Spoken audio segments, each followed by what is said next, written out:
Hi everyone, so today I'm going to be showing you how I make my shabby chic furniture. So we're going to hop on over to the boot fair right now. We're going to buy up some really cheap wooden furniture, come home, paint it, and then we're going to flog it on eBay all in one video.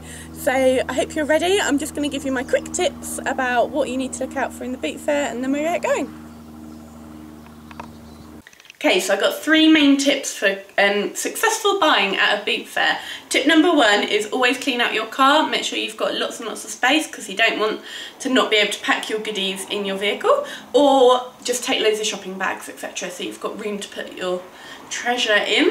Tip number two is always make sure you've got lots of spare change. You don't want to get there, hand them a £20 note and they can't give you any change, so you miss out on your item. So make sure you pack loads of £1 coins, 50p's, 20p's and a couple of £20 notes. And tip number three, the last one, is to make sure that you take your own food and drink. You don't want to waste your profit on burger vans and cans of Coke, etc. when you can just pack your own water and pack a sandwich.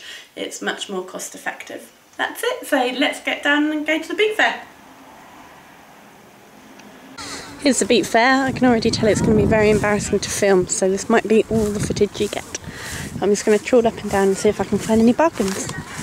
I've only picked one thing up from the boot fair today. There wasn't really a lot there, but this is absolutely stunning. So you can see it's just this beautiful kind of fairy land, whimsical inspired mirror.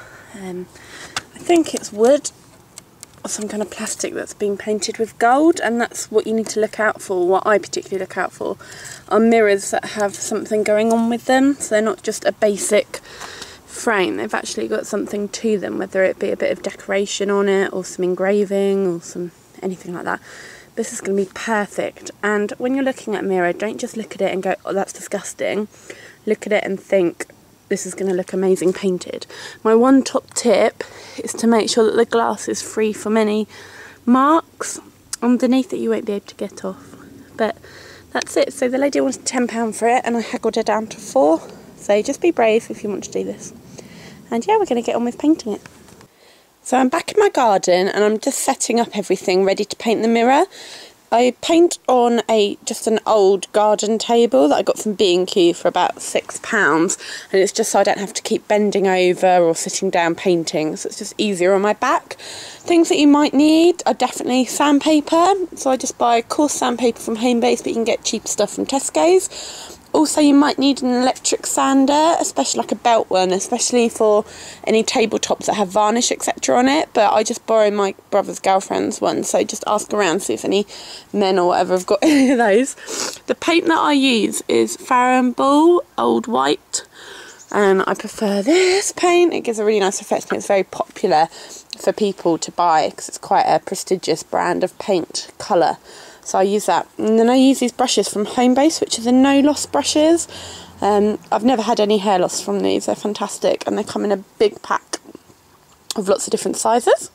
And then you're going to need some screwdrivers to unscrew things. So I'm just taking the back of this mirror off so I can paint it without worrying about getting any paint on the mirror. But if you've got no option to do that, for instance, I've got this mirror here that I've already painted and haven't sanded down yet. I couldn't take the back of the mirror off, so I just put masking tape around the edge, and that protects the glass. And the same with this one that I'm going to be doing. So if you're buying mirrors, look for things that are quite decorative. They might look really scabby now, but once they're painted up, this is going to look beautiful. So things like that. These are the lacquered tables I was talking about. So I've bought like a big set of them. So there's two here and then a giant coffee table. Can you see it's really varnished? So just make sure you can sand that down, and you can just buy cheap masking tape. And then these are the brushes. So it just comes in a big 5-brush set. And that's it. I've got this mirror as well that I've purchased, ready and waiting to be painted. And you can see it's got lots of decoration on it, which is fantastic. So I'm just going to go with this mirror. I'm not going to bother, I've sanded it down and I'm not going to prime it. I just literally whack some paint on to keep costs down, and I'll do 2 coats of that and then I'll show it to you when it's finished. So I've done the first coat. Don't worry about making it too perfect in the slightest. You just want to slap some paint on, because we're also going to, once we've done the second coat, we're then going to sand it down along all the ridges to make it look shabby chic. and when people buy it they expect it not to look perfect, so don't worry, and it's quite a cost-saving method. You can see I've also put it, so I've got it on the table, then I've also got it on a little shelf system, and that's just to raise it up from the table so I don't cover it with paint, and then it's a lot easier to paint like all the different edges because I can move it around the board.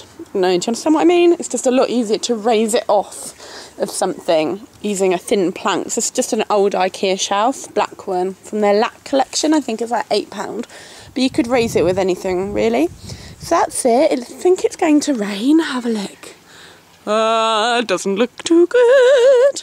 So that's my first coat. I'm just going to let that dry, wash my brush in some water, let that dry, and then come back and paint the second coat. I think I might paint the underneath as well. Oh, I've seen a little bit that needs doing. There we go. Oh, and there.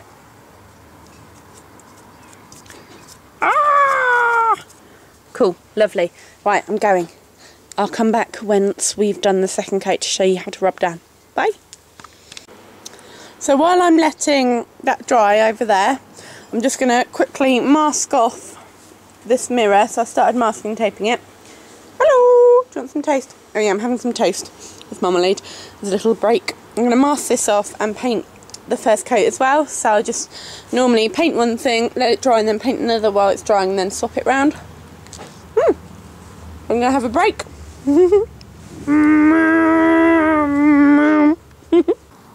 Right, so that's dry. I've done my second coat, left it all to dry really nicely out in the sunshine, and now I'm going to get on doing the shabby chic part. And there's different ways you can do it. You can put a crackle thing over the top of it to make it all crack, or use that kind of paint, but I prefer just sanding it down on the edges. So anywhere that is raised, I just lightly sand. Now if you've got a sanding block, so that's fantastic. You know, if you want to be all proper, I just use this home-based coarse sandpaper, rip it up into little strips. I've started doing it, and then I just sand down very lightly. This has been fantastic because it's painted gold underneath. When I sand it down, it actually showed through gold. I don't know if you can see it. So basically the aim is just to, anywhere where there's a little ridge, just very lightly sand it down. Particularly it's a lot easier on tables because it will be the corners and the sides that you would sand, because it's supposed to imitate where it would be naturally bashed about, but mirrors are a little bit more tricky, so just kind of trial and error really. So that's what I've started already. So you can see the blank one and then the one where it's already been started, and I think with this gold peeking through it's beautiful. So if you want that kind of effect, then I guess paint a base coat gold first, but I was lucky enough I always find gold mirrors so it has this effect anyway. And that's what I'm going to do basically. I'm just going to go around the whole thing just lightly sanding it down, and then I'll show you the final result with the mirror inside it, and then we'll get on to putting it on eBay. There we go, there's the finished piece. So I've just shabby chiced it up, and I've just put it against some like greenery to take pictures of it. What I'll do is take probably a picture of it like this, don't know if that's working, for the main picture, and then a couple of smaller ones, like more up close ones, of the detail of the shabby chicness of it. So that's what it looks like. I think it looks really beautiful. It's like a Cinderella mirror. It's really pretty. So I'm going to take some pictures, and then I'll cut to the end, which will be it on eBay, and I'll just post a link of it below so you can see it and see how much it goes for in the end. Okay. Byron, you're going to be in the picture. Yes. Okay. Right, so I've put up the vintage shabby chic mirror, painted in Faro and Ball title, and the mirror with all the pictures and details. I've put up for 10 days, and I always start it at 99p, and then always make sure you put the length and the width on it just so everybody's aware, and then just lots of information, especially about postage.